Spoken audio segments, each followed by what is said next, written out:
my dearest little champions, I welcome you all to score 360 out of 360 in NEET Bio within 250 days.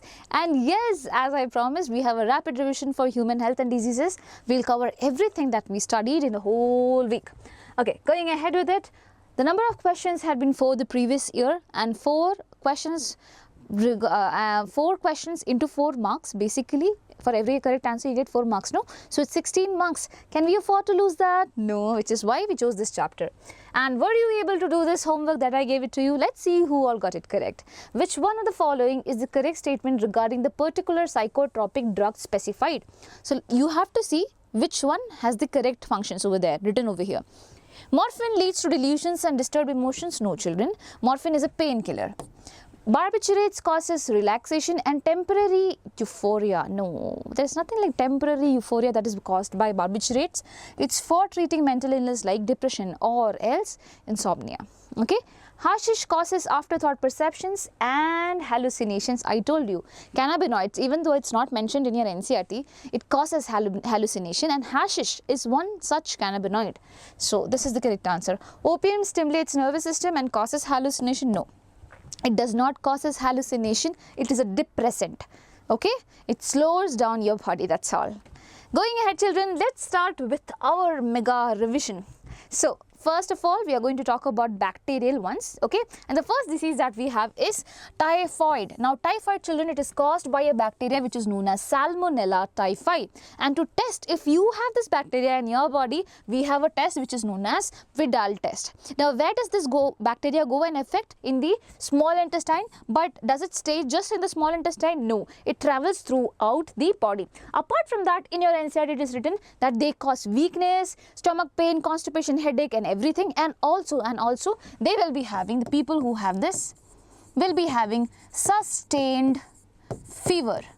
How much degree Celsius? 39 degree Celsius to 40 degree Celsius. Apart from that, if the cases is not solved, okay, you're not finding that you have a problem, it might even lead to intestinal perforation. That means pores will be formed in your intestine, which obviously you do not want. So remember that comes under typhoid. Okay. Now we talk about pneumonia. Listen, I'm not covering up every all the symptoms, but at least you'll get an idea of this. Okay. Obviously, you have to do your part of reading NCERT. That is your thing. Now, pneumonia, if we talk about that, we have 2 different bacteria which can cause pneumonia. One is Streptococcus pneumoniae and the other one is Haemophilus influenzae.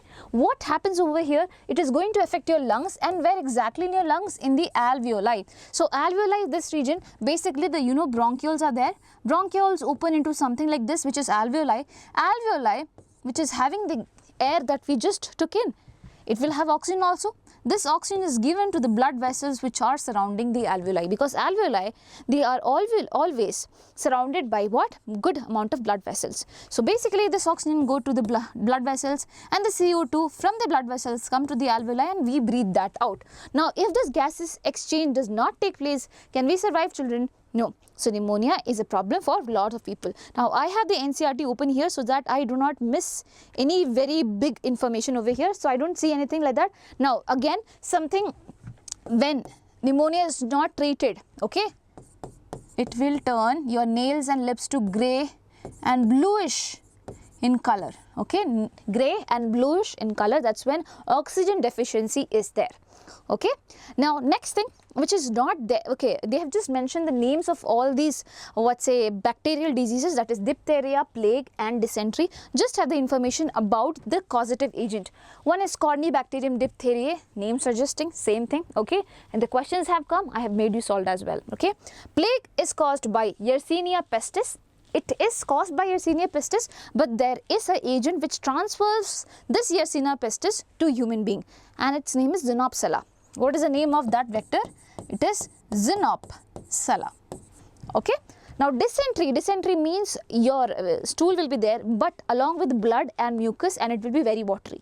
Okay, so it is again going to affect your intestine, and basically the bacteria that causes dysentery is Shigella and E. coli. Dysentery can be caused because of some other reasons as well. It cannot be just bacteria, it can be other protozoans also which can cause dysentery. Similarly, pneumonia can be viral as well. Okay, so these are the bacterial diseases. Keep a hand of it, write it down somewhere so that you understand this thing. Okay, and anything else? No, I think that's all. Going ahead, we have certain other examples of bacterial diseases, which is again not there in your NCERT, but you need to know it. Okay, now tuberculosis, about it is mentioned in AIDS, so you need to know that also, right? So cholera is there, tuberculosis is there, tetanus is there, leprosy is there. Okay, now cholera basically is caused by Vibrio cholerae. Okay, it is again, okay, I didn't tell you that over there, let me go back. Okay, over here, typhoid, how do you think it is spread? It is spread through fecal-oral route. So a person who is deceased obviously will be having this bacteria in the fecus. Now if this particular fecus is going to contaminate any sort of water or basically somehow food or anything like that, okay, for example, the fly comes, sits over it, and then it has the bacteria, it takes it to some other food that we are having, then okay, it can happen, but that's very rare. Usually when it's food and water, okay, food, it spreads through food and water, contaminated food and contaminated water. Same things goes for cholera as well. If we talk about pneumonia, it spreads through air droplets, aerosols. Okay, for example, I am sneezing and the aerosols is all around, and you are also taking that deep breath, taking all my aerosols which is contaminated with this particular bacteria, you might also get it. Okay, so now cholera is also spread like that, and cholera has a very important symptom, rice water stool. Basically the stool is that watery, it has a name, rice water stool. So basically people who are affected with cholera need to have a rehydration therapy, oral rehydration therapy. Okay, please remember it, again it has come, rehydration therapy. It is caused by Vibrio cholerae. Tuberculosis, it is caused by Mycobacterium tuberculosis. Same bacteria will be causing leprosy, just this part of the name is different, that is leprae. Okay, tetanus is caused by Clostridium tetani. One more thing, one more very important thing, I thought about here, just a second. Okay, yeah, DPT. Okay, basically diphtheria, plague and tetanus, they have a common vaccine which you call as DPT vaccine. Please remember that as well. Okay, there is a vaccine for the same. Okay, now going ahead, what do we have? Viral diseases. Now for viral disease, no, in your textbook there is one viral disease which is given as a whole, that is common cold. Okay, as a separate thing which can be transferred from one person to another, and this common cold, children, is carried by viruses, is caused by viruses, a group of viruses which you call as what? Rhinoviruses. One very important thing, pneumonia is going to affect your lung, inside your lung, your alveolus, obviously. Okay, but over here in the case of common cold, it's not the case. Okay, they only affect the upper respiratory tract but never the lungs. Always remember, the nose, throat, everything could be affected, but never your lung would not be affected. Okay, now apart from that, you have these many viral diseases: dengue, chikungunya, AIDS, hepatitis B, polio, mumps, rabies, chickenpox, measles. All of them, they are caused by virus only. Dengue virus, chikungunya virus. AIDS is caused by HIV, about which we would be studying. Hepatitis B is caused by hepatitis B virus. Things like that goes on. Okay. Now over here you need to make a note of polio. Polio is a viral disease which is completely eradicated. This is given in your book. This is a very important piece of information. So polio, as you can see, children get polio vaccine, right? Which is why, because of this immense amount of vaccination that has been taken place in our country, it is completely eradicated. Now dengue and chikungunya, it is spread with the help of a mosquito which is known as Aedes mosquito. Okay, it is known as Aedes mosquito. That's also clear? Clear. Now, going ahead, what do we have? We have protozoan, helminthic and fungal diseases. Let's see them. So, for protozoan disease, the first and the foremost thing is malaria. Yeah. So, malaria is caused by Plasmodium. And Plasmodium, we have 3 varieties of them given in your book. Okay. One is Plasmodium falciparum. One is P. malaria and P. vivax. What is the most malignant version of it? It is Plasmodium falciparum. Please remember it. That is why I wrote it outside. Now it is going to affect your liver as well as your RBC cells as well as your whole body as all. Okay, but we will be talking about Plasmodium separately. Okay. Also, one more thing that you have to remember is that I forgot. Yeah, there are 2 hosts. One is what? Mosquito. for Plasmodium. One is mosquito. The other one is basically what, children? Tell me. The other one is human being. Over here, mosquito is acting as a vector as well. Mosquito acts as a vector as well. Okay.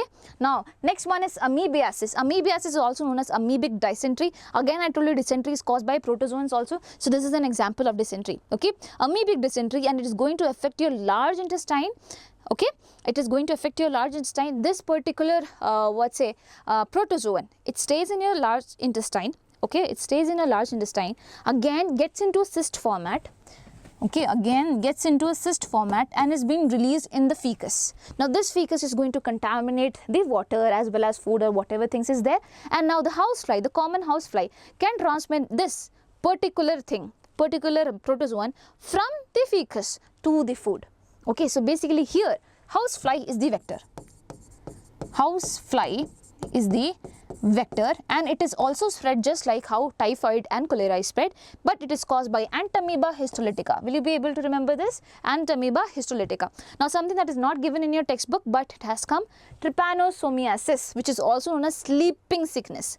This is caused by trypanosoma, which is again a protozoan. So, these three are the protozoan diseases that you have over here.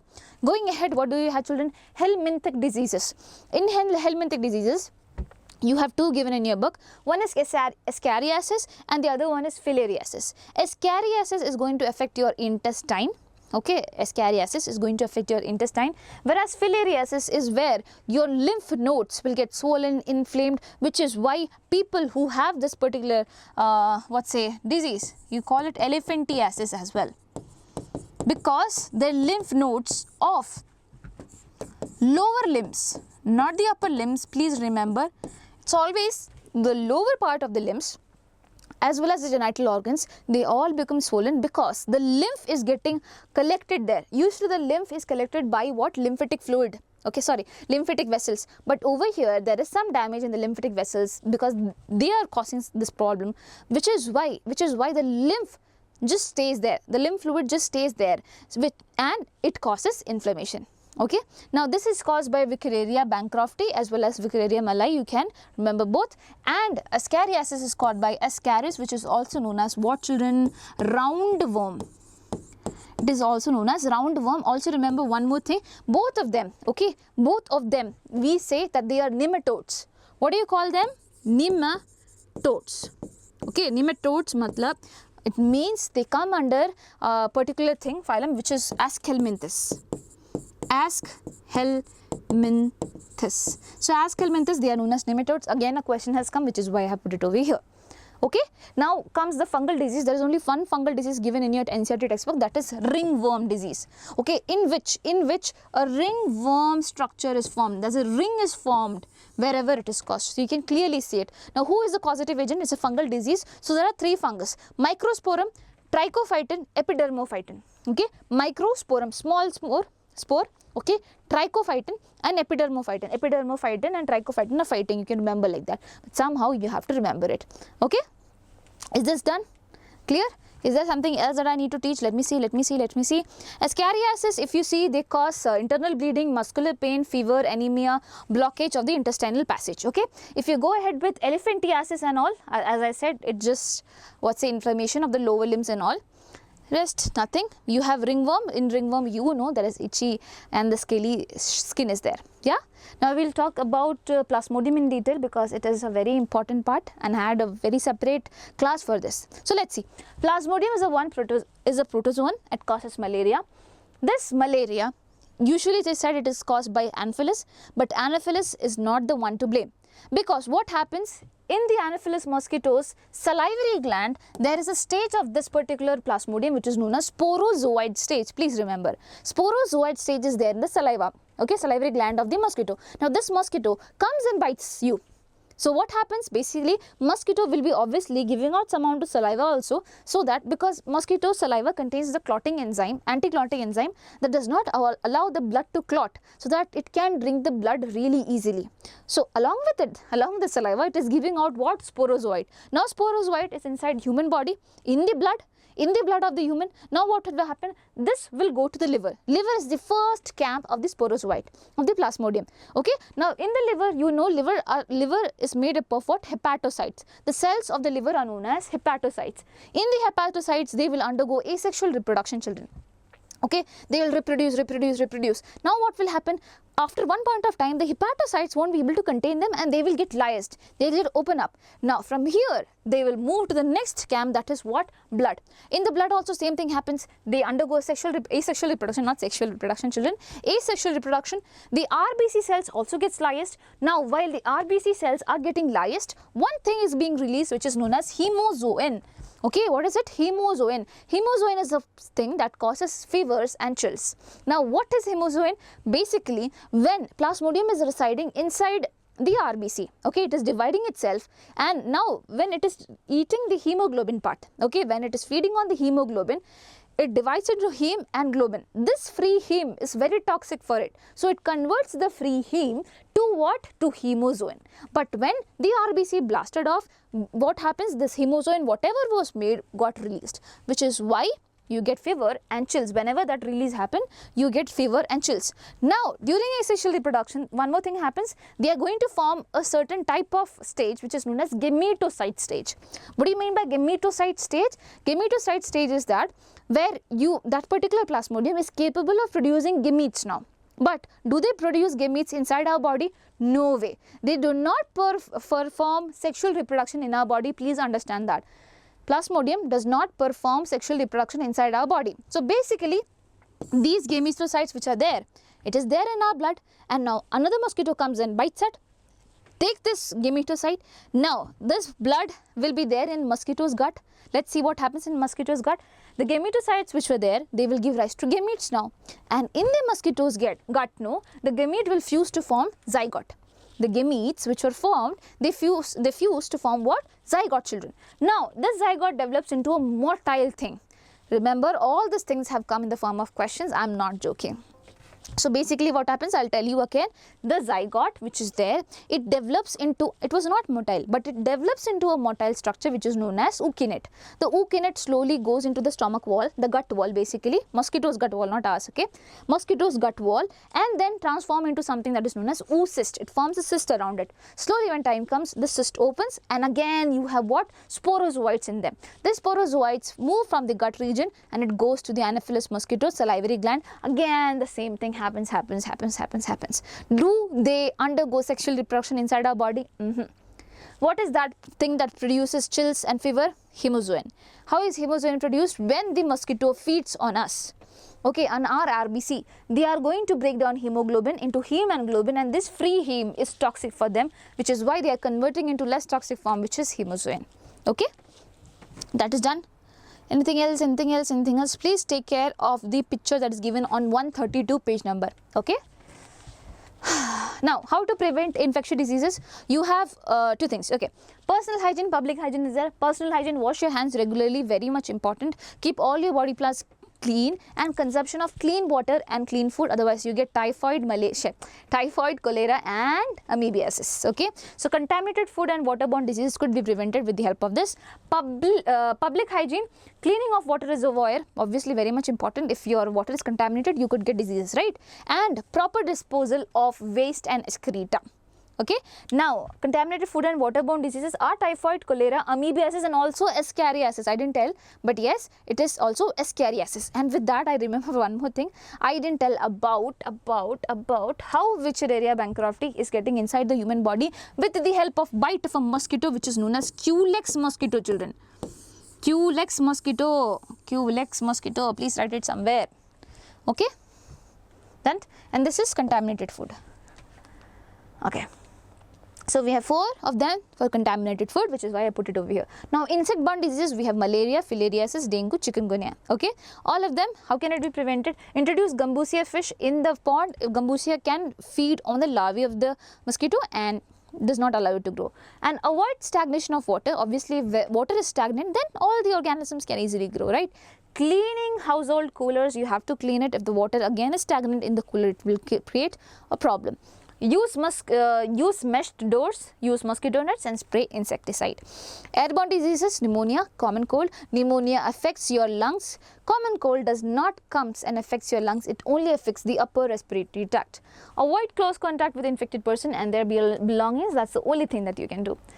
Now, next topic that we have is immunity. Immunity is of two types, children. One is innate, one is One is acquired. Now, what do you mean by immunity? Immunity is basically the ability of our body to fight against diseases. We have two types, as I said, innate, which is always there with us from birth. Okay, acquired, which we acquire.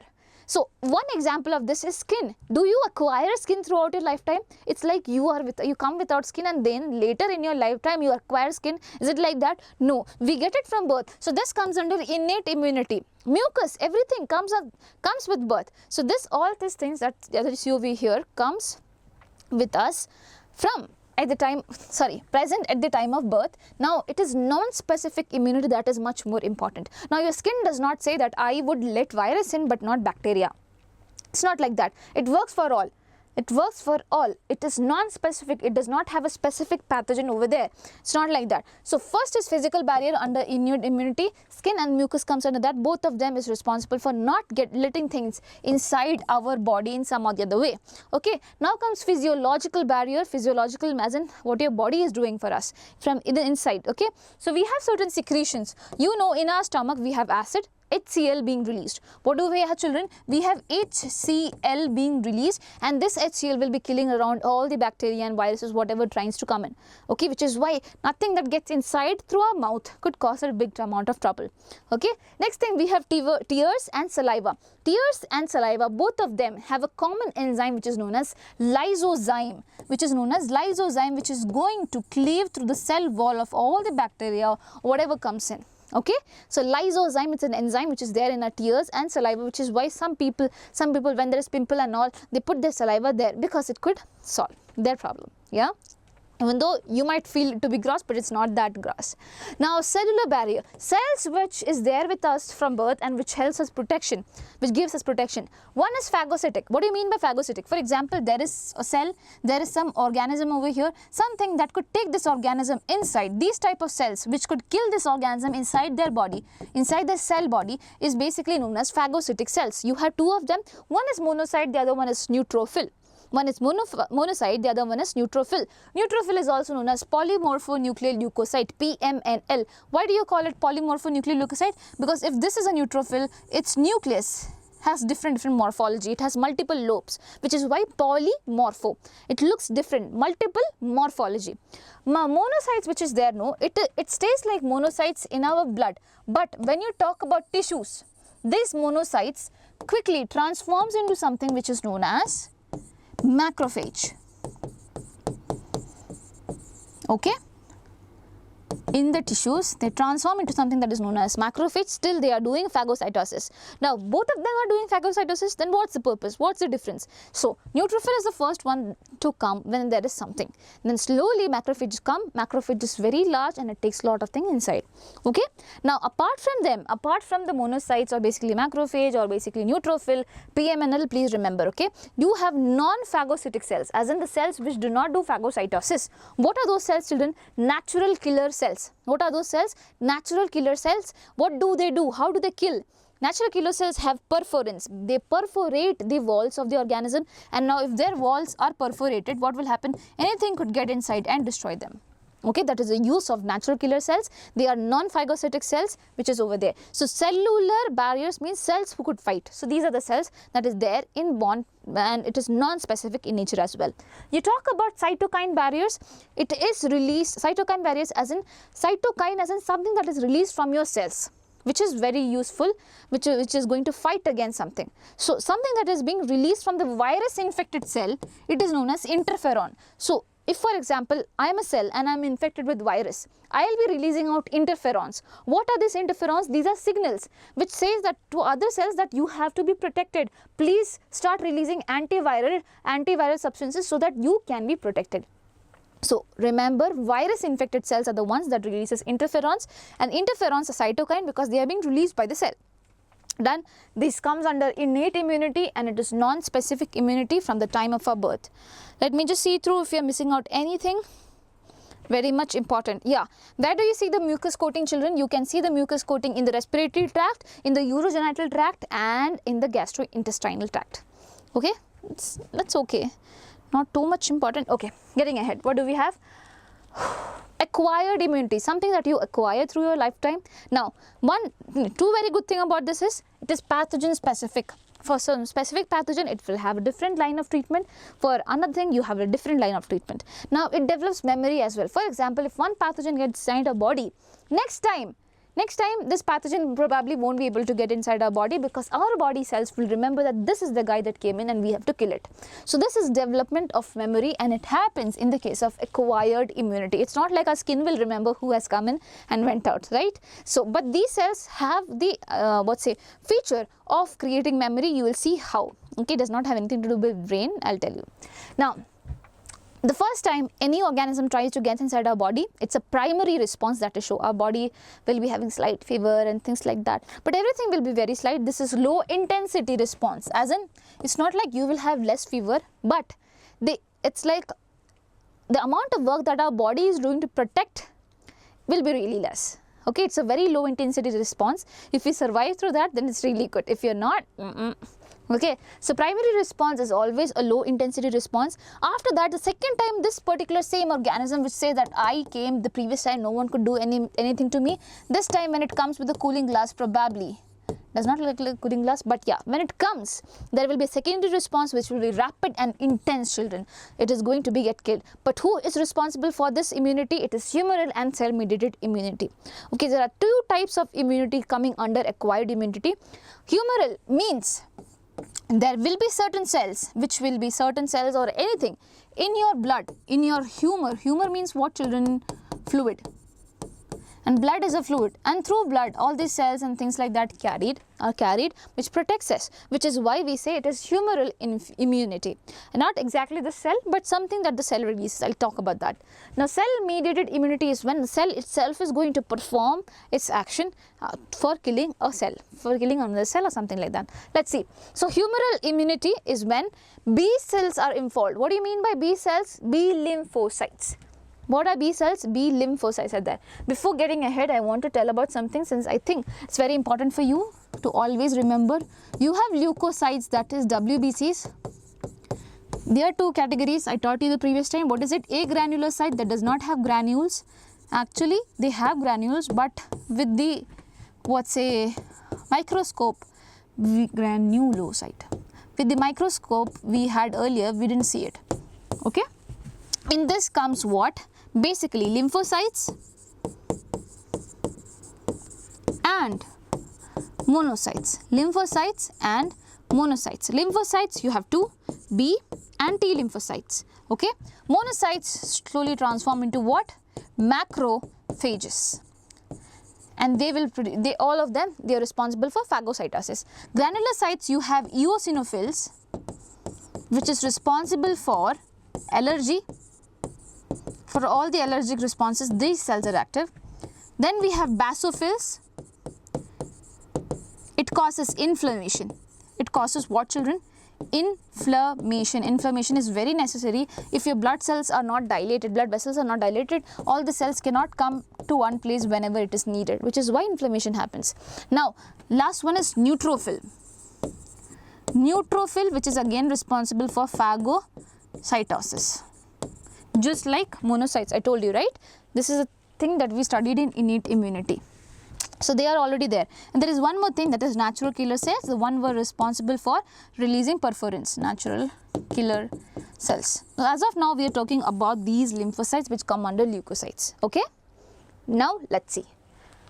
Okay. So in humoral immunity, B lymphocytes are used. That means B cells are being used.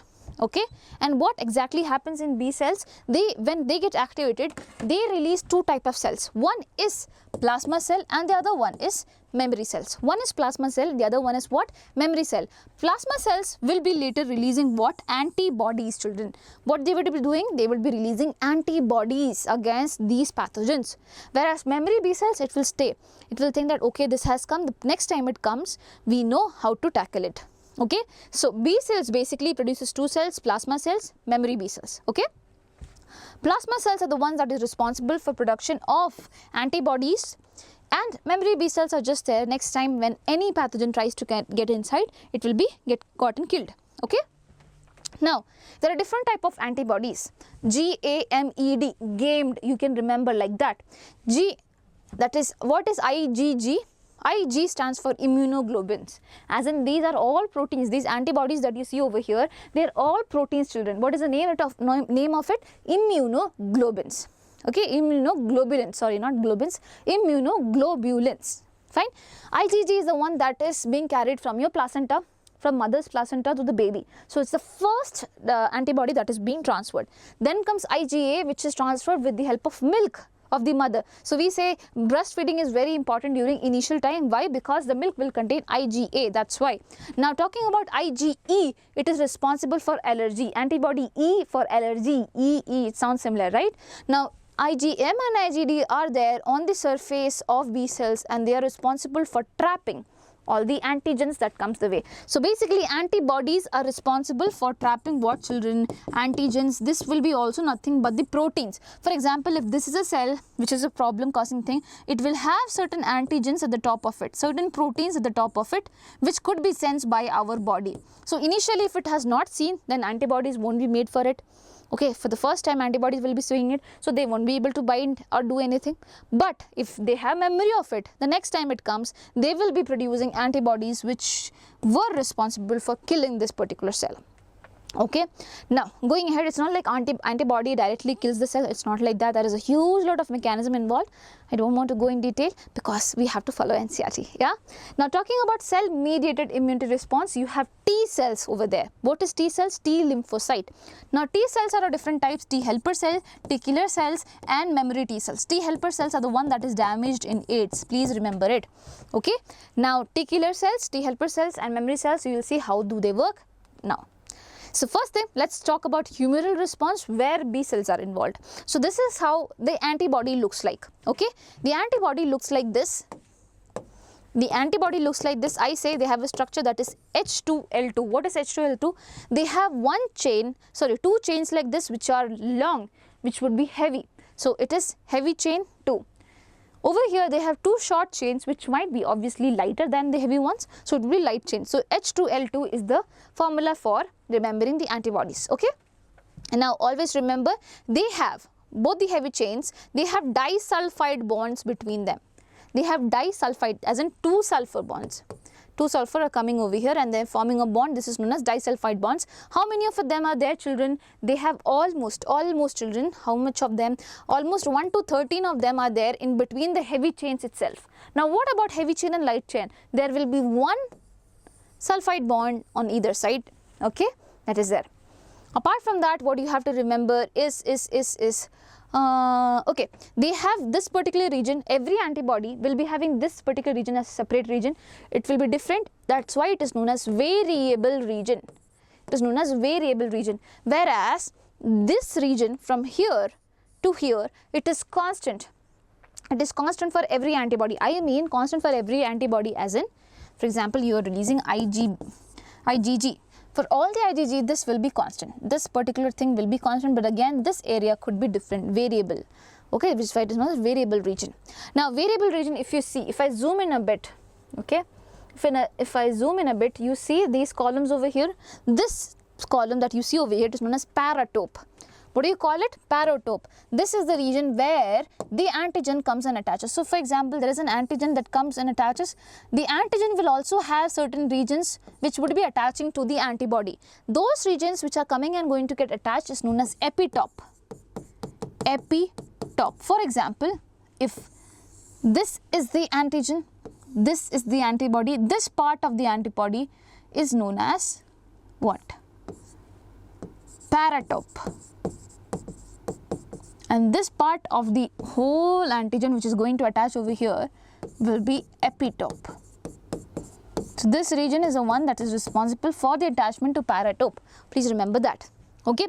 Now imagine there is an antigen over here. It got attached to the, okay, how does humoral response work? There will be B cells roaming around with antibodies on the top of them, IgM and IgD. Now by suppose some antigen comes in contact with it, then their whole thing gets active. They will be producing more antibodies, more memory B cells, and these antibodies will be collecting and calling other cells as well. It will give a huge lot of response. Okay. Apart from that, there is also one more way, that is, for example, you have a macrophage.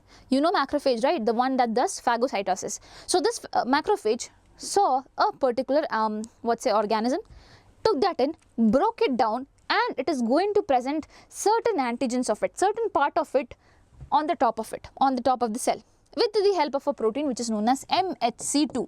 MHC2. Okay, so MHC2 is a molecule which will be showing that I have this particular antigen with me, this particular cell is infected with that, come everyone come. So over here TH cells, that is T helper cells, okay, T helper cell, T lymphocytes comes and attaches to this particular system, that is macrophage. Now MHC2's language can be only read by TH cells, that is why TH cells comes. Okay, now when TH cells comes and attaches, what will happen? Macrophage will release something that is known as interleukin. Okay, this is not important for you to understand for NEET purpose, but you need to understand the basic. You never know how the questions are framed. Okay, so interleukins are released. What happened? I'll tell you again. Macrophage showed that there is an antigen attack over here with the help of MHC2. TH cell, helper cell, was coming to help. They came and attached. Now what happens? Interleukins are released with the help of macrophage itself, and it will now activate the TH cell to produce B cell stimulating factor. B cell stimulating factor. Okay, so what will happen? All the B cells will be coming around. Okay, all the B cells will be coming around. They will produce plasma cells, and the plasma cells will be producing antibodies. This is also how humoral response work with the help of TH cell. So they can do it alone, but most of the times they do it this way. Okay, and now these antibodies are released in your blood, which is why it is known as humoral response. It is going to flow in your blood fluids, and it is going to trap the antigens if at all they are there in our body. Next thing, cell mediated immune response. As I said, you have macrophage, same thing happens. TH cell get activated and it releases B cell stimulating factor, more B cells, antibodies. Apart from that, it also gives rise to macrophage activating factor. It will say more macrophages to come around. Okay, they will activate more macrophages, and this macrophages will do phagocytosis. So in all the ways, each one of our cells are working together very nicely. Okay, now there is one more thing. There is another macrophage, but this time the MHC molecule is different. This is MHC1. This was MHC2, this was MHC1. Now the language of MHC1 can be read by TC cell. What is TC cell? That is T killer cell. T killer cell, or you call it T cytotoxic cell. Why do you call it T cytotoxic or killer cells? The name itself is very toxic, because they are the ones, whenever they see a pathogen, for example over here, it went and fused with it, and now they understood that there is some pathogen attack. They release perforin and they release cytolysin. Who was the one who is releasing perforin before?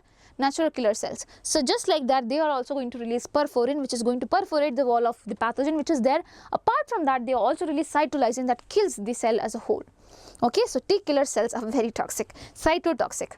Okay, and MHC1, MHC2, well, not very important, but still I am telling you, this is cell mediated immunity, where cell itself is asking, doing something. Okay, it's not taking help of B cell or anything like that. Definitely it takes, but it can do it alone as well. Okay. Okay, now active and passive immunity. What do you mean by active immunity? Active immunity is when our body itself is going to produce what? Antibodies, children. Our body itself is going to produce antibodies. It's not like someone else is giving. We only are active, think like that. We only are active to produce antibodies. So in the case of passive immunity, the opposite happens. Someone is giving ready-made antibodies to that person. Okay, someone is giving ready-made antibodies to that particular person. So for example, you can think like a person is there, okay, a poor person is there. This poor person is going to make their own money, and there is one rich person, and this rich person has a son or a daughter, and whoever the child is depending on this particular person's money. So they are dependent, whereas over here in active immunity, no one is dependent. They are trying to make their own antibodies. Okay, that is why they are actively working. You can think like that. So there can be natural and artificial over here. What is natural? When, for example, a natural infection came in my body, for example, chickenpox. I got infected with chickenpox once. Now at this point of time, my body will be releasing antibodies and it will be having a memory of it. Even the first time I got the infection, but the next time chickenpox virus won't be attacking me. Why? Why? Because my body will be producing what? Antibodies. I won't say chickenpox. Okay. Yeah. Okay. So the next time this particular say infection would not be causing a trouble to me because I already have antibodies in my body. This is a natural way of producing antibodies, that is during natural infection our body produces antibodies naturally. Talking about artificial is when you give your body attenuated pathogens. What do you mean by attenuated? The ones that are weak. The ones that are weak, that are not active. It cannot cause you an infection, but it can cause an immune response. It has the capacity to cause an immune response. No infection. It cannot cause an infection, it causes an immune response. And over here, either you give dead pathogens, okay, so that, okay, the body recognizes this is something external, this is something foreign, and the next time a live one among them comes, our body will be giving out the same amount of antibodies itself.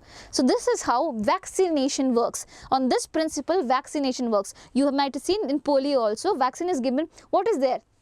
Basically, the dead or attenuated version of the polio virus would be given such that the body will be knowing if at all, if it attacks in real, the antibodies are already made for it. So this is artificial, and this is how vaccination, on this principle, vaccination works, children.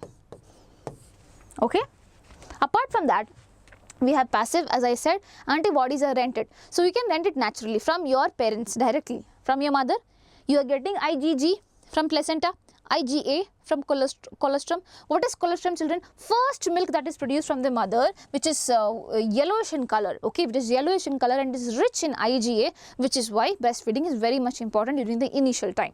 So over here, in naturally it is happening. Naturally, you are giving antibodies. Now, there could be a time where it is done passively, as in artificially also. What happens there?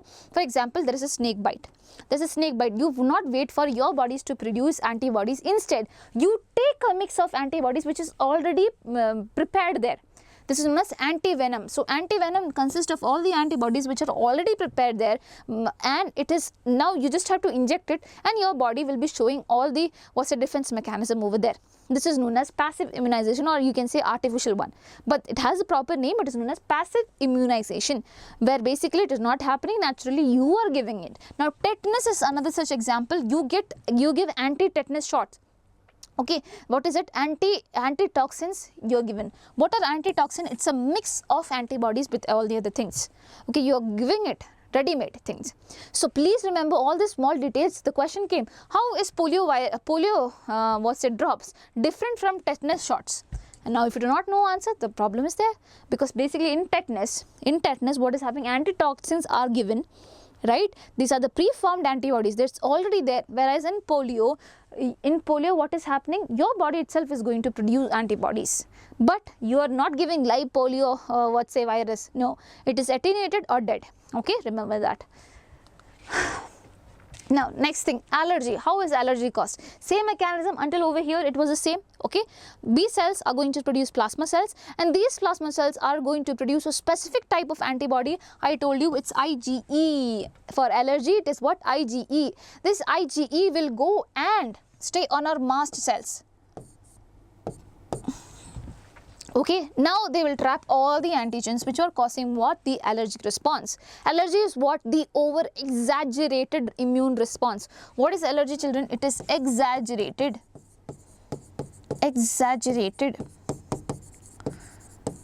immune response. Okay, and for that mast cells are important. Now these mast cells are going to release two things. One is serotonin and the other one is what? Histamine. What does histamine do? It leads to vasodilation, that is inflammation. Basically what I am telling you, if this is the blood vessel, normal state, Vasodilation, when it happens, it becomes dilated. The vessels become dilated such that more blood, more cells which could help them, all of them could come at the place wherever it is needed, and they will cause an aggravated and exaggerated immune response. So it is because of the histamine and everything, serotonin, which is released by the mast cells. Please remember, mast cells are the one which is responsible for allergy, and IgE is the antibody which is going to activate it. Done? Now, before going to human immune system, also there is one more thing, autoimmune diseases. Autoimmune diseases. Can you give me an example of it, children?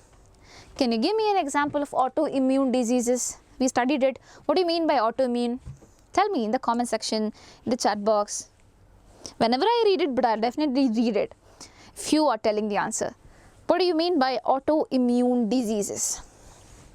So autoimmune diseases are the ones which differentiate between self and non-self. For example, my body, my cells would be able to understand which cells are of my body and which is a foreign agent.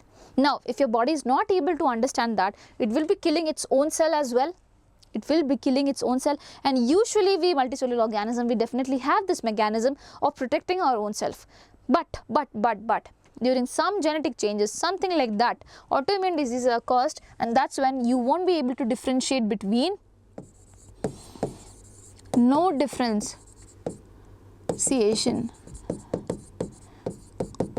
between what, children?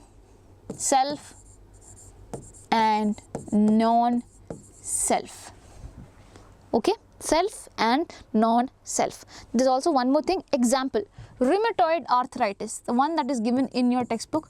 Rheumatoid arthritis. What do you mean by that? Over here, okay, when you talk about your joints, okay, there will be a membrane surrounding it. Basically, this membrane is known as synovial membrane. Synovial membrane. So, in the case of rheumatoid arthritis, the cells of the synovial membrane are itself damaged. The cells of the synovial membrane are itself damaged. Now, obviously, if that is happening, it will cause a huge lot of trouble. There will be inflammation and everything because you're killing your own cells. And now, if there is inflammation, there will be problem with the cartilage also which is surrounding it. Inflammation is there, obviously it is not allowing the other space, giving other space for anything to grow or be there, right? It is going to cause wear and tear there, and then you will have joint pain, you will be having inflammation around that. That is what you mean by rheumatoid arthritis. It's an autoimmune disease, okay? Now, let's talk about human immune system. We have two type of lymphoid organs, okay? One is primary lymphoid organ, that one is secondary lymphoid organ. As you can see, primary lymphoid organs are the one that produces B and T cells and everything, your blood cells, platelets, everything, okay? In them come bone marrow and thymus. Bone marrow is the major site for what? For the formation, proliferation and maturation of most of the cells. That means your erythrocyte, that is RBC, leukocyte, that is WBC, thrombocyte, that is platelets, all of them are formed in the bone marrow itself. They attained maturation also, but one category of WBCs, which is the T cells, they undergo maturation in thymus. They undergo maturation in what? Thymus. So, they are produced in bone marrow itself, but they undergo maturation in thymus. In bone marrow, we have red marrow, which is having stem cells, hematopoietic stem cells,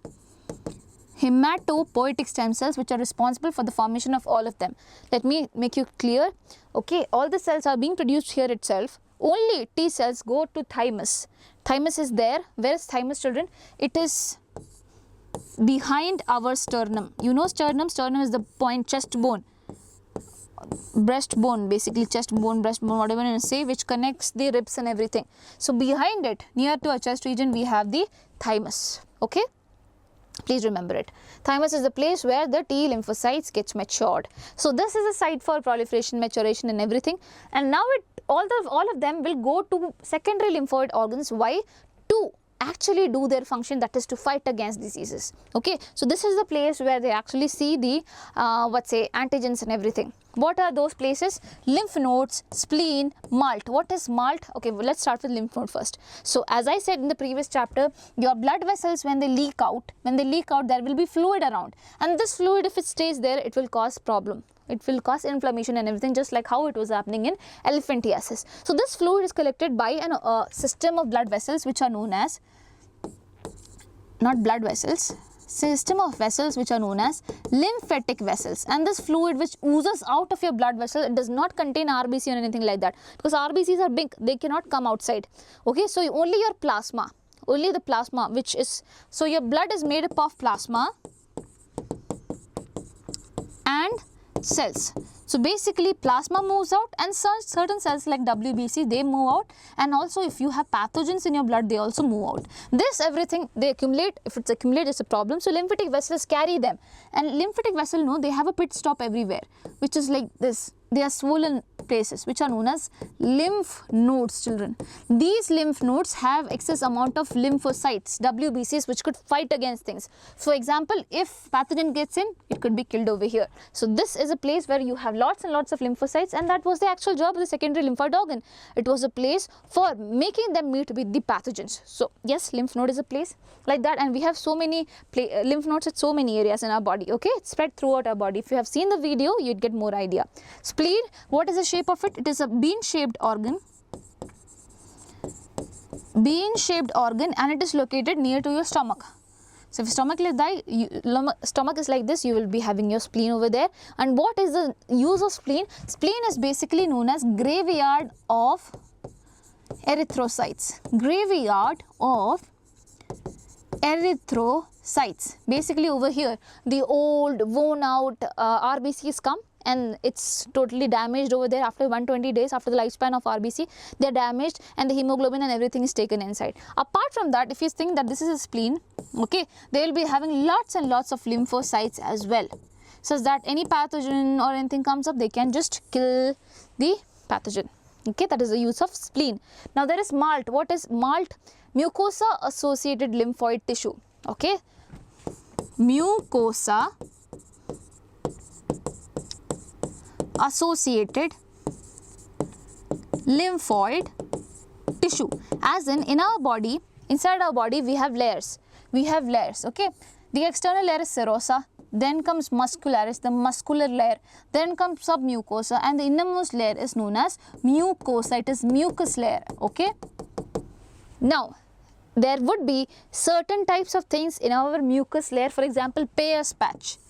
Okay, for example, Peyer's patch. There are a group of lymphoid cells in the Peyer's patch, and these lymphoid cells would be taking all the pathogens and killing it over there. So Peyer's patch, it is all present in our small intestine and stuff like that. Okay, I am writing it over here. It is present in our small intestine and stuff like that. Tonsils, it is present over here. Here we have lots of tonsils. You know, tonsils get inflamed. Why? Tonsils are nothing but a group of lymphocytes and stuff like that. They also capture antigens, they kill them, and which is why, not pathogens, not antigens, pathogens, they kill them, which is why we also have tonsillitis, because they get extremely inflamed. Okay, and now we have appendix. Appendix comes in the, if you know large intestine, one portion of this is known as appendix. It was considered to be a vestigial organ, as in the organ which is not of use, but it definitely have lots and lots of lymphocytes which could kill the pathogens, and apart from that, they are also a place where good bacteria is stored. Okay, so it is in the large intestine. So everything that is associated with the mucosa layer, the innermost layer, it is known as mucosa associated lymphoid tissue, and it consists of 50% of our body. So basically, please remember, it's a very important piece of information. My laptop is gone. Yeah, important piece of information that the question has come also. Done. Going ahead, talking about AIDS. So what do you mean by AIDS? AIDS stands for acquired immunodeficiency syndrome, as in acquired, you are acquiring it throughout your lifetime, and it is going to make you immune deficient. Your immune system would be really weak, and it will show you so many symptoms. So syndrome means a group of symptoms. So it is an acquired immunodeficiency disease which would show you so many show you so many symptoms. How is it spread, children? Blood transfusions. For example, you have taken blood from someone else, okay, in the blood bank, but the people who at the hospital authority didn't check whether that person who gave the blood had HIV or not. Now you take that blood, you will also have HIV. Second thing, mother to child through placenta. Through placenta, it should not have been shared, but somehow due to some placental tear or something like that, there could be chances that it could transfer from mother to child. Okay, it's a very rare thing, but it happens as well. Now, sharing of needles. For example, people who are using drug regularly, they take intravenous drugs and they are sharing it. So if one person has and they are sharing it, the other person would also be having it. So sharing of needles, that is one thing. Sexual contact, okay, one of the primary causes. If someone is having multiple sexual partners and you never know the other person have HIV or not, then probably you are at risk of getting it as well. Not at the risk, you will be getting it. Okay, so that is why you should be preventing that to have multiple partners, as well as you should not be a drug abuser for sure. Okay, now these are the people who are at risk, and this is how it is spread. Please remember, it is always spread through genital fluids and blood. So basically the body fluids. AIDS is not spread with the help of saliva. Please remember that. AIDS is not spread with the help of saliva. If the saliva has, for example, in my mouth, if I have an ulcer and I'm a person who is infected with this particular virus, then if there is some ulcer and it is obviously releasing some blood, then obviously my saliva will be having that blood, and in that case only someone else could get this particular disease. Okay, so this is a very, very common thing that you should be knowing. It is not spread through handshake, not spread through saliva, nothing. There should be contact of your inner layers, okay, of your inner layers or your blood. That's only when you can have this particular disease, and also genital fluids. Fine. Going ahead, diseases that need blood transfusion and they have to be more careful: hemophilia, sickle cell anemia, thalassemia, they all need blood transfusions regularly. So we have to be more careful while blood transfusions, that it's all safe, the blood is being checked. Now, the story of HIV virus. The HIV virus looks like this, as you're seeing over here.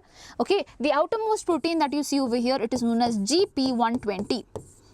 Glycoprotein 120. HIV virus is an enveloped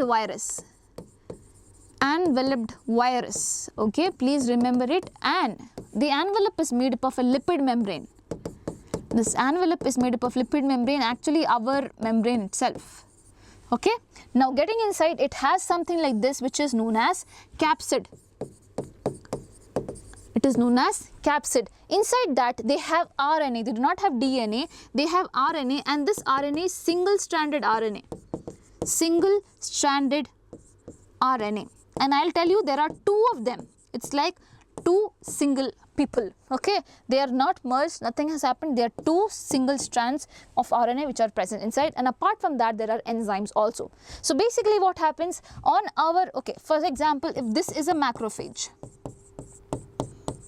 you know macrophage, the one that does phagocytosis, yeah. So basically this guy comes and sees that, oh, there are certain receptors, that is CD4. It will come and bind on it. This particular GP120 protein comes and bind over it, and slowly this whole thing, okay, they will send their capsid and everything inside. Okay, or basically you can remember, they not the capsid, they send the genetic material inside. So now you have the RNA of the virus inside our cell. Inside what? Macrophage. Now you know, in our body we also have nucleus, and the nucleus has the DNA and everything, and usually how are things being produced? Basically the DNA will be getting transcripted to RNA, that is known as mRNA, and this mRNA gives information for the formation of proteins, right? The RNA works in a bit opposite way. RNA, as I said, there are three sets of enzymes. The first enzyme that you have is reverse transcriptase. Reverse transcriptase. What is reverse transcriptase? Basically, this process of conversion of mRNA out of DNA, it is known as transcription. Now, if this process is reversed, what do you call it? Reverse transcription. So, reverse transcriptase enzyme is there, which is responsible for the formation of DNA from RNA. Now, it's not that. There will be one more DNA strand, complementary strand that will be produced, and now there will be 2 DNA strands just like this. Okay, so this is the viral DNA. It has all the information for what all proteins it has to make.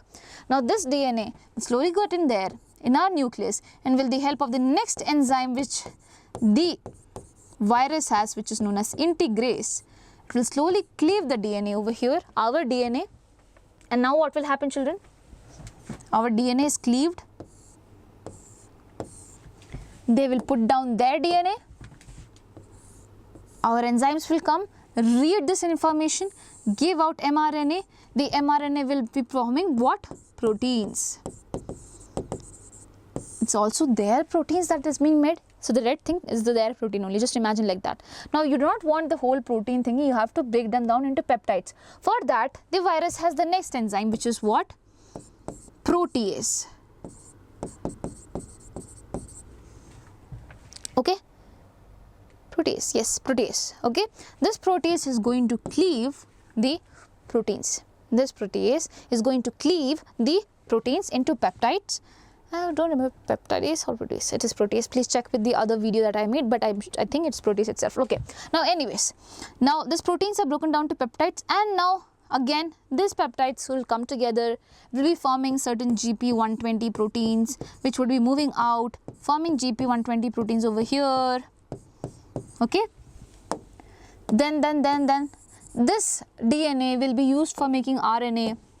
You know, anyway, transcription is happening, no? So, RNA can be made out of it again proteins, as in this enzymes that you see, all of them, they are proteins only, no? So, these proteins are also made, and then the capsid also made, and then later slowly this whole thing moves out, and tada, you have a new virus. So, basically the macrophage, which is the first affected one, it is going to make so many HIV viruses, which is why it is known as HIV factory. Which is why, children, it is known as HIV factory. Now, this HIV virus, that is human immunodeficiency virus, okay, it is going to make the human immunodeficient. Human immunodeficiency virus will now go and affect the T8 cells. Always remember, the helper cells. Now, if helper cells are damaged, no, children, our immune system becomes automatically very weak. Because you know, in humoral as well as cell mediated immune response, you need T8 cells. So, this particular virus, when it gets inside macrophage, it won't be able to kill the macrophage very easily. But when it macrophage acts as what? HIV factory. It will keep on producing HIV viruses. But when it goes to T8 cells, it will kill the T8 cell, which is why we become very immunodeficient. And also one more very important thing, that is HIV virus. Once it gets inside our body, it won't show rapid symptoms. The symptoms to show up, it might take 5 years to 10 years of time, which is a big problem. During this point of time, they are going to kill all the T8 cells slowly, which is why the initial symptom that we would be having is fever, diarrhea and things like that. And we would get all those diseases which probably we would have easily overcome. For example, mycobacterium diseases, fungal diseases, viral diseases, everything we could get very, very, very easily. Okay. Now, that is there. And one more thing, how do you test if some person has HIV?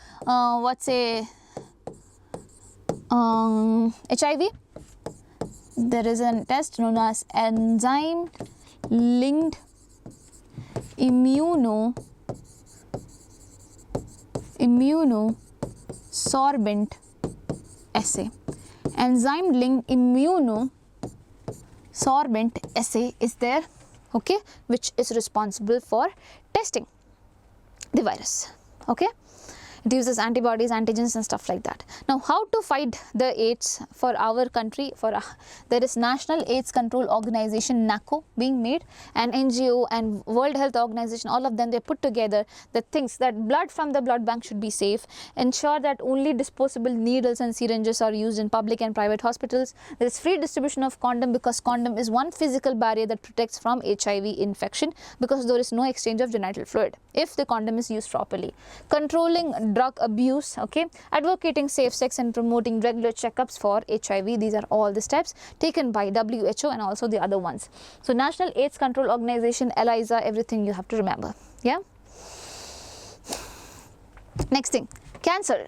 Cancer, when you talk about cancer, you have to know the difference between a normal cell and a cancer cell. So normal cell, when it is put in a tray and it is allowed to divide, okay, it will slowly, it will stop its division when it comes in contact with other cell.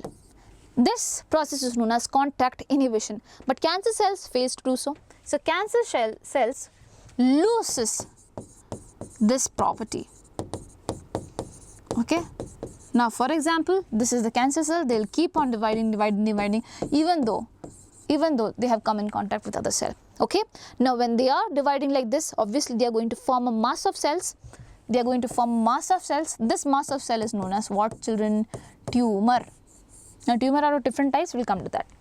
Next thing, metastasis. Now, metastasis is when the cells move from one area to other area. Migration of cell happens throughout the body, and cancer cells are very much efficient over this.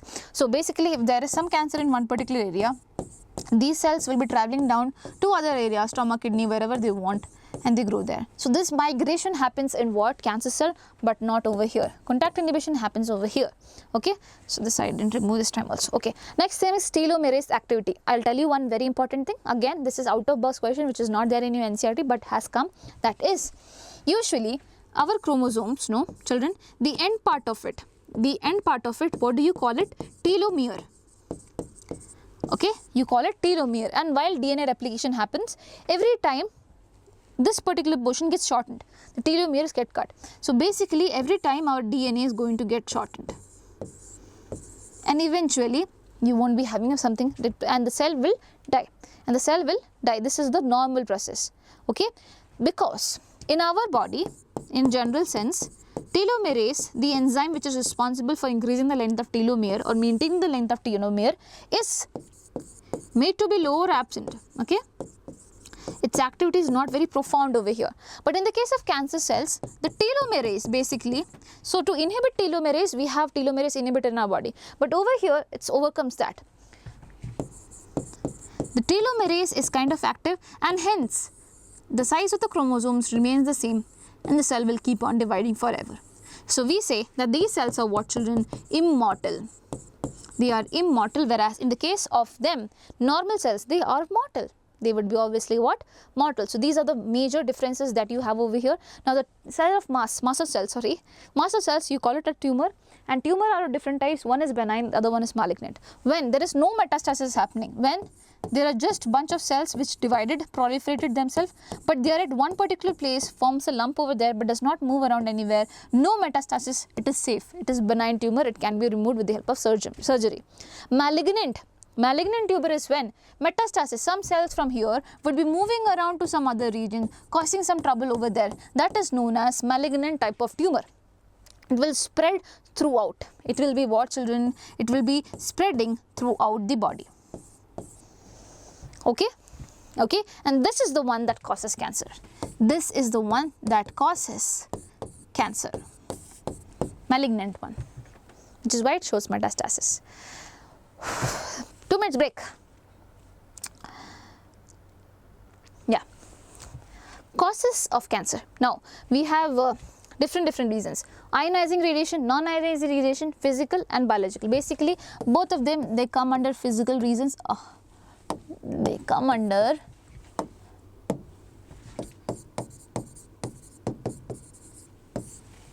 physical ones. So ionizing radiation, they produce X-rays and gamma rays. Okay, non-ionizing one, they produce UV rays. It's not like that. Ionizing radiation examples are X-rays, and the other one are gamma rays. What do you mean by ionizing radiation? They have the power to break the atom and divide them into what? Electrons. The release of electrons can happen, and now these electrons can cause a huge ruckus. And obviously when you are breaking down an atom, it is also going to cause very different structural changes that in our body. So ionizing radiation, non-ionizing radiation, they are going to damage our DNA very much, and this DNA damage basically is known as mutation. Our DNA is getting what? Mutated, children. So ionizing radiation are X-ray and gamma ray, non-ionizing are UV rays. Okay, so going ahead, chemicals. You have tobacco. People chew tobacco or smoke tobacco. Okay, during this point of time when they are smoking, in the smoke, benzene and everything there, which is going to cause mutations in the DNA again. Okay, and what do you call all these agents, the physical, chemical, biological agents which causes cancer, children? You call them carcinogens. You call them carcinogens which causes cancer. Now there are biological ones also, viral oncogenes. That means there will be certain viruses which would be putting their DNA into our DNA and letting their proteins and everything get produced. So this point of time, obviously they are using their machinery, they are using our machinery to produce their own things, their own proteins. Obviously this is problem. They can cause trouble in our DNA, and that's how we can get mutations again causing cancer. Okay. Now there are proto-oncogenes. Proto-oncogenes are present in normal cells, children. Okay, they are present in normal cells, but some mutation in this proto-oncogene, some mutations in this proto-oncogenes. Oncogenes, what do you mean by genes? The DNA has certain segments like this.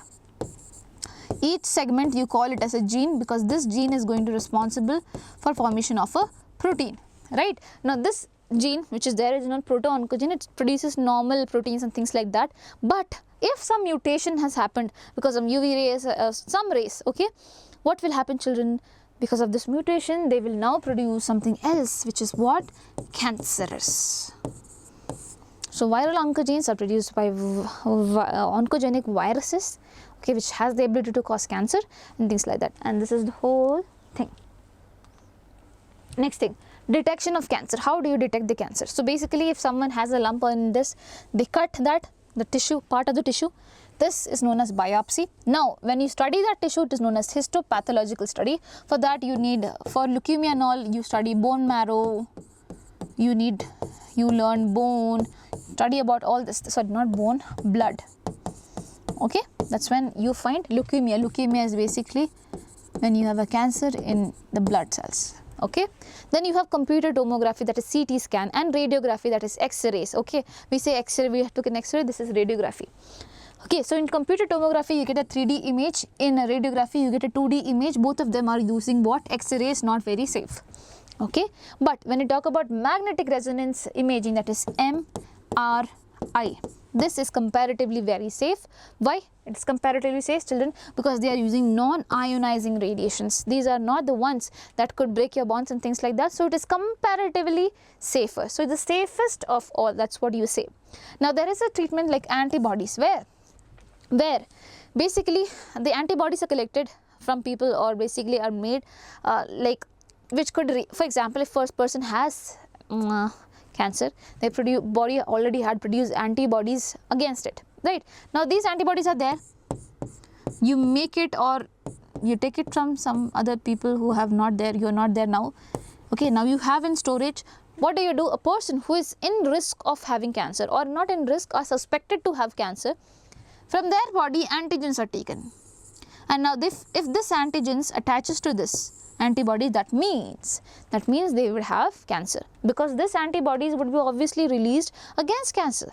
So if your antigen and antibody are mixing, that means probably this particular person also has cancer. So that is a technique that is given. Apart from that, you have different molecular biology techniques as well for detection of cancer. Aren't you tired just like me? Now treatment of cancer, okay, we have surgery, where, as you know, there is surgical removal of the part of the tissue or the organ. Okay, then there is radiation therapy. What do you mean by radiation therapy? Where radiation is put, okay, and this radiation targets on the rapidly dividing cells. Now this rapidly dividing cells, this is very important piece of information. When a cell divides into two, obviously it has to duplicate its DNA, right? Now the rapidly dividing cells, when it's duplicating its DNA and radiation is being put, obviously their DNA will get altered. They won't be able to make proper DNA, which is why they won't be able to divide also properly. Okay, and hence they would be killed. So it is going to target only rapidly dividing cell, which is why our normal cells could also get damaged, but obviously only if they are rapidly dividing.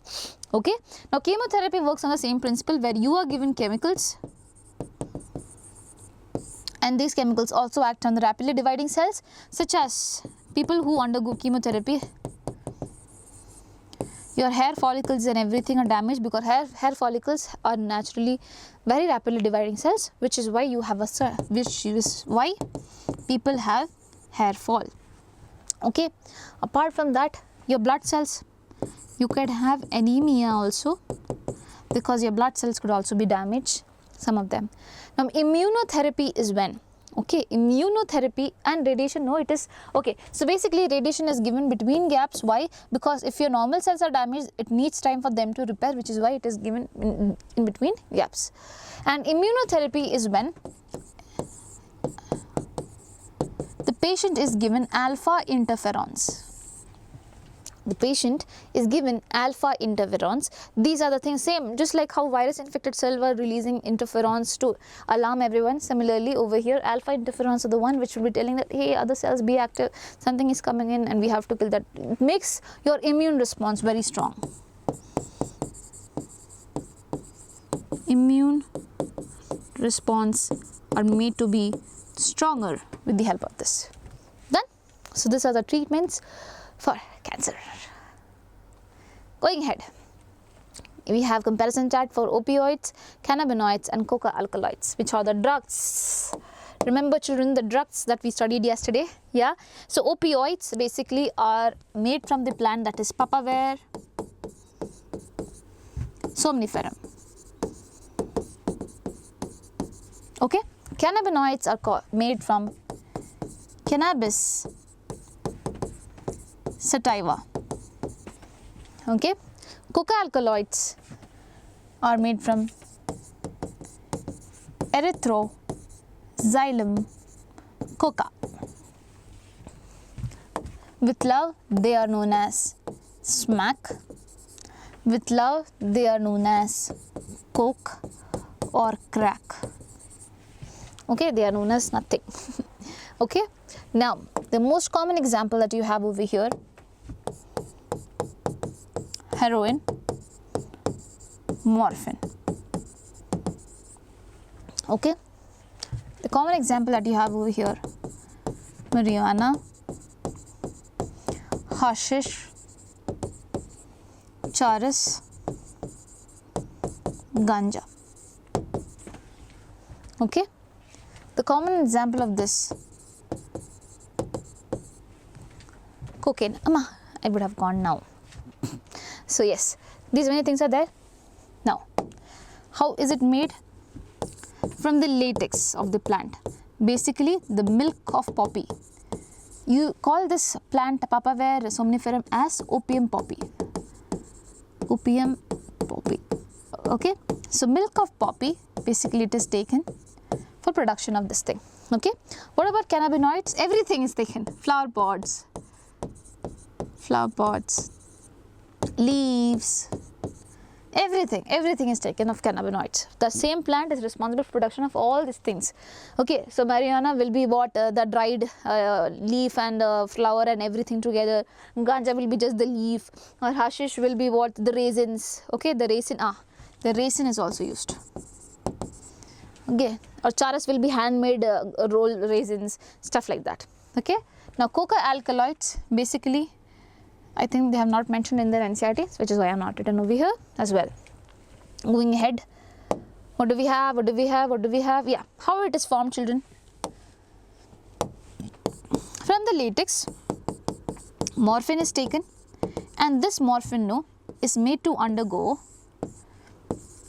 deacetylation such that it forms not deacetylation, acetylation. Okay, acetylation such that it forms diacetyl morphine, which is the one that is known as what?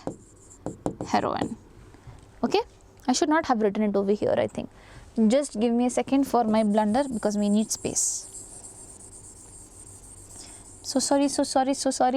Yes, acetylation is done, and now you have diacetyl morphine.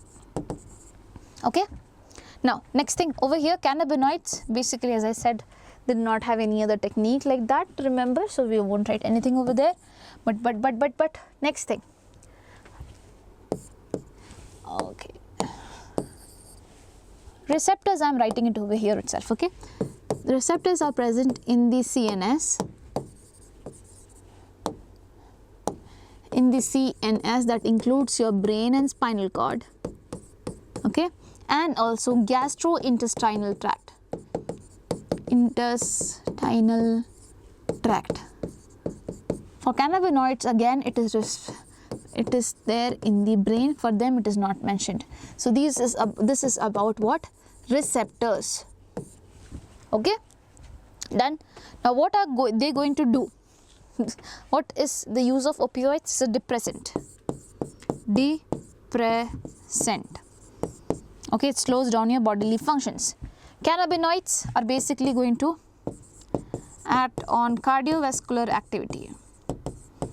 Cardiovascular activity, and also they are hallucinogens. Not in NCRT, okay, not in NCRT, but the questions have come. They are hallucinogens. Okay, talking about coca alkaloids, they are definitely the ones that causes euphoria, a sense of happiness and energy. Euphoria and energy, and in extreme doses they cause hallucination. I think that's all, and it is native to South America. Yes, that's all you need to know about the whole thing. If you take a screenshot of this, it will be more than enough for you to learn. But yes, my children have already made the notes, I suppose. Yeah? So that is the thing. Can we go ahead, children? We have few more hallucinogens. Let's talk about that. Okay, you see the picture because the picture always comes. Okay, so see the picture. This is what, children? Opium poppy.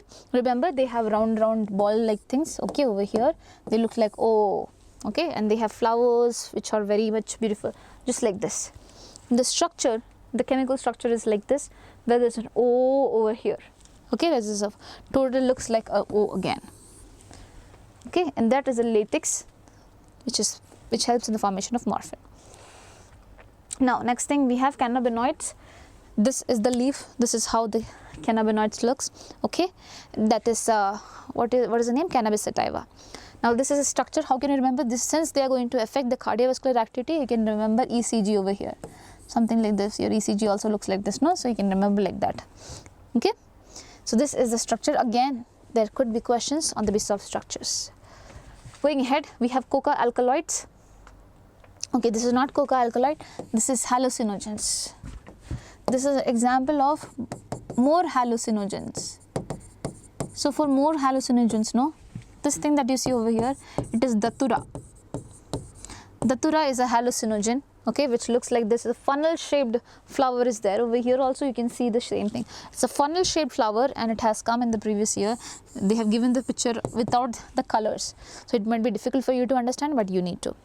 Okay, and there is one more, Atropis belladonna.